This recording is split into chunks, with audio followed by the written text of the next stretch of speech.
Hey, what's up, you beautiful people? Welcome to a new day and a new vlog. So என்னடா இது திடீர்னு அதே ட்ரெஸ்ஸில் இருக்கிறோம், அதே காஸ்டியூமில் இருக்கிறான்னு பார்த்தீங்கன்னா இது வந்து next video but same day.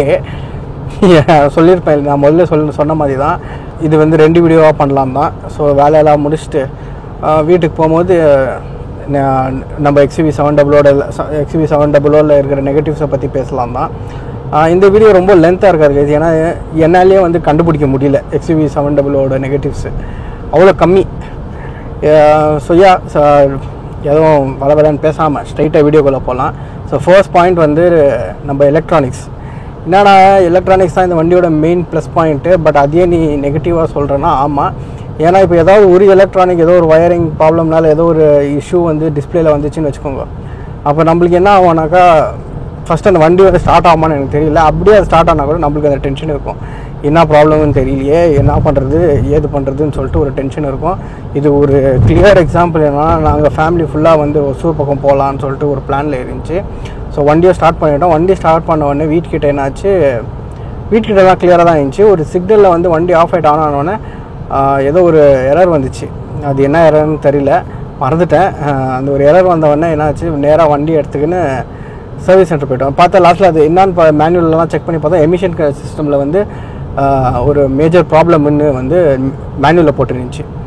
சரி, எமிஷனில் இதில் தான் வந்து ஸோ என்னான்னு பார்த்தாக்கா டிரான்ஸ்மிஷன் சிஸ்டமில் வந்து ஒரு ப்ராப்ளம்னு போட்டுருந்துச்சு, மேஜர் ப்ராப்ளம்னு.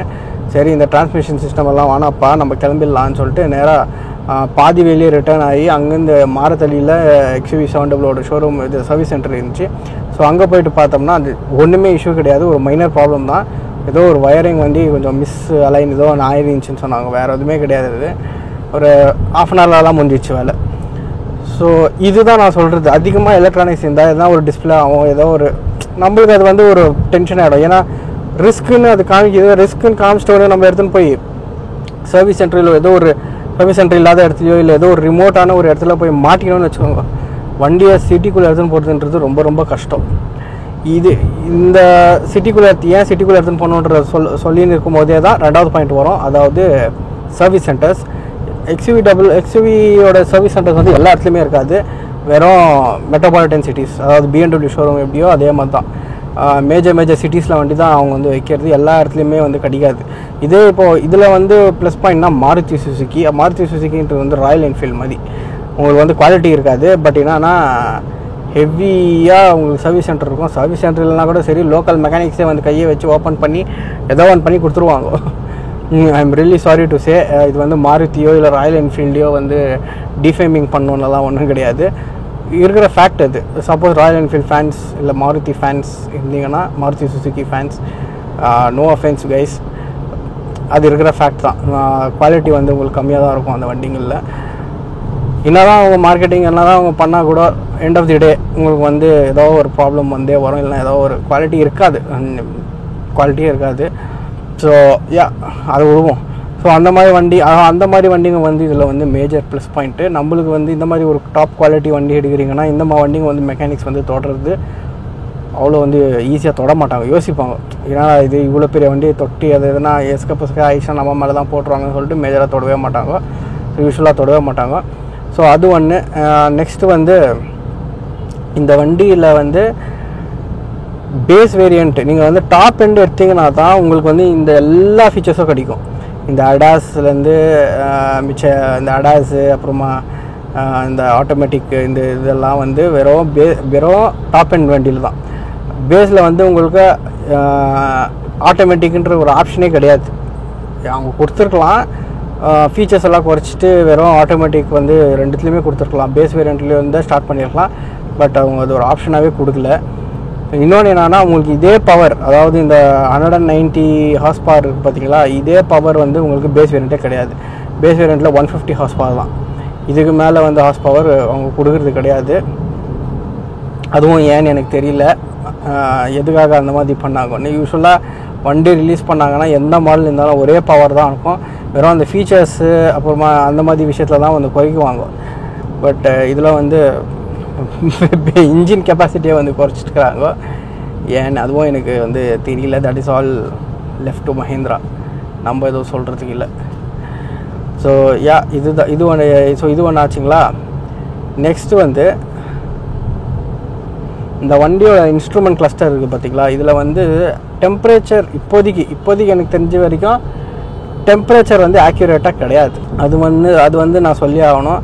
ஏன்னா இப்போ பார்த்தீங்கன்னா இங்கே டெம்பரேச்சர் 38 டிகிரிஸ் காட்டுது, பட் என் வாட்சில் பார்த்தீங்கன்னா 36 தான். இது நீங்கள் சொல்லலாம் இப்போ இன்ஜின் டெம்பரேச்சராக கூட இருக்கலாம். சம்டைம்ஸ் இன்ஜின் டெம்பரேச்சர்னால அந்த இன்ஜின் கொஞ்சம் சூடாச்சுன்னா அங்கே சென்சார் கிட்ட கொஞ்சம் சூடாக இருக்கும், அதனால உங்களுக்கு வந்து அந்த மாதிரி வரும்னு. பட் வண்டி கோல்ட் ஸ்டார்ட் ஆகும்போது அது இப்படி தான் காட்டும். ஸோ மேபி 1 or 2 டிகிரிஸ் வந்து அது அக்யூரசி வந்து மிஸ் பண்ணுது. But that's okay, that is negligible. But அது ஒரு இருக்குதுன்னு சொல்கிறேன். ஸோ இது வரைக்கும் நான் வந்து பார்த்ததில் வந்து நெக்ஸ்ட்டு வந்து லக்கேஜ் ஸ்பேஸ் கைஸ். இந்த வண்டியில் லக்கேஜ் ஸ்பேஸ் இருக்கும்னு சொல்லிட்டு நீங்கள் வந்தீங்கன்னா நோவேஸ் உங்களுக்கு லக்கேஜ் ஸ்பேஸே கிடைக்காது உங்களுக்கு இந்த வண்டியில். இப்போ எங்கள் ஃபேமிலியில் வந்து கரெக்டாக 7 மெம்பர்ஸ் இருக்கும். ஸோ உங்களுக்கு 7 மெம்பர்ஸ்க்கும் வந்து உங்களுக்கு லக்கேஜ் ஸ்பேஸ் இருக்குதானா? இல்லை, கிடையாது. அது நீங்கள் வேறு மாதிரி அரேஞ்ச் பண்ண ஹார்ட் கேஸஸ் எல்லாம் விட்டுணும். இந்த வண்டியில் வந்து வெறும் சாஃப்ட் லக்கேஜஸ் வண்டி தான் வைக்க முடியும். ஹார்ட் லக்கேஜஸ் இந்த சூட் கேஸோ இல்லை இந்த ட்ராலிஸ் ஹார்ட் கேஸ் ட்ராலிஸ் எல்லாம் வைக்கணும்னா அது ஆகாது. So better go with soft luggages if you are trying to use it for 7 members. இல்லை உங்கள் ஃபேமிலியில் 5 மெம்பர்ஸ் தான் இருக்கிறாங்க, we just want 2 extra seats for luxury purpose or just more ஸ்பேஷியஸாக இருக்கணும் எல்லாருக்குமேனா, then you can go head, no issues. இவங்க அந்த பேக்கில் இருக்கிற 2 சீட்டை நீங்கள் ஃபோல்ட் பண்ணிங்கன்னா உங்களுக்கு ஆம்பிள் லக்கேஜ் ஸ்பேஸ் கிடச்சிரும். பட் 7 மெம்பர்ஸ் இருந்தீங்கன்னா you have to figure out some way. நாங்கள் வந்து சாஃப்ட் லக்கேஜஸ் தான் யூஸ் பண்ணுறது. ஸோ அதனால் 7 பேருக்கும் சாஃப்ட் லக்கேஜஸ் வந்து ஈஸியாக அடக்கிடுவோம். ஒன்று மேலே பேக் வந்து அப்படியே ஒன்று மேலே அடக்கின்னு போயிட்டோம்னா it will be easy for us. So உங்களுக்கு நெக்ஸ்ட் பாயிண்ட் பார்த்தீங்கன்னா இந்த லக்ஸுரி வேரியண்ட்டில் இப்போயே நீங்கள் பார்த்தீங்கன்னா நம்ம சீட்டெல்லாம் வந்து almost white colour. Very difficult to maintain guys, very difficult. இது வெறும் சீட் இல்லை, இதுக்கு மேலே ஆக்சுவலாக லெதர் சீட் வேறு போட்டிருக்காங்க. லெதர் சீட்டும் வந்து வெள்ளை கலர் தான். So it is very difficult to maintain. அதுக்கோசரமே நான் போய் இந்த சீட்டுங்களுக்கு எல்லாத்துக்குமே வந்து அந்த செராமிக் கோட்டிங்கெல்லாம் பண்ணின்னு வந்தேன். ஸோ தட் ஸ்டெயின்ஸ்லேருந்து கொஞ்சம் ப்ரொடக்ட் ஆகும்னு. பட் இந்த வேரியண்ட் எடுக்கிறேன்னா நீங்கள் கண்டிப்பாக சீட்ஸ்க்கு எல்லாத்துக்குமே வந்து செராமிக் கோட்டிங் பண்ணியே ஆகணும், உங்களுக்கு வேறு வழியே கிடையாது. ஸோ இன்னொரு இது என்னன்னாக்கா, இந்த வண்டியில் வந்து டூவல் கிளைமேட்டிக் சிஸ்டம்னு ஒன்று வச்சுருப்பாங்க. ஸோ ஒரு ஹாஃப் வந்து அதாவது ஃப்ரண்ட் சைடு வண்டி, டிரைவரோட ஹாஃப் வந்து என்ன டெம்பரேச்சர் வேணுமோ ஏசி நான் அதுக்கு வச்சுக்கலாம். அந்த சைடில் இருக்கிறவங்க அவங்களுக்கு என்ன டெம்பரேச்சர் ஏசி வேணுமோ அப்படி அவங்க செட் பண்ணி வச்சுக்கலாம். இந்த பக்கம் எனக்கு வந்து கோல்டாக வேணும், அவங்களுக்கு அங்கே வார்மாக வேணும்னா அது செட் பண்ணிக்கலாம் அந்த மாதிரி. பட் பின்னாடியெல்லாம் வந்து நான் என்ன செட் பண்ணுறனோ டிரைவர் என்ன செட் பண்ணுறாரோ அதுதான் போவோம். ஸோ அது நீங்கள் ஆன் பண்ணிங்கன்னா டுவல் இது ஆன் பண்ணிங்கன்னா உங்களுக்கு வந்து மைலேஜ் குறைஞ்சிரும் இந்த வண்டியில். அது ஒன்று இருக்குது. அதுக்கு பதில் நீங்கள் எல்லாத்துக்குமே நார்மல் கார்ஸ் மாதிரி எல்லாத்துக்குமே நம்ம டிரைவர்தே கண்ட்ரோலில் வச்சுருந்தோம்னா மைலேஜ் கொஞ்சம் ஜாஸ்தி கொடுக்கும். ஸோ அது ஒரு பாயிண்ட் நான் சொல்லணும்னு இருந்தேன். மைலேஜ் வீடியோவில் சொல்லணும்னு இருந்தேன் இது, பட் நான் வந்து சொல்லலை.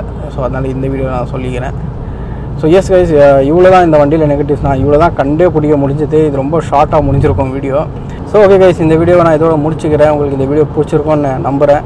அப்படி பிடிச்சிருந்தா உங்களுக்கு என்ன பண்ணணும்னு தெரியும். இந்த வீடியோக்கு ஒரு லைக்கை போட்டு நம்ம சேனலை வந்து சப்ஸ்கிரைப் பண்ணி வச்சுக்கோங்க.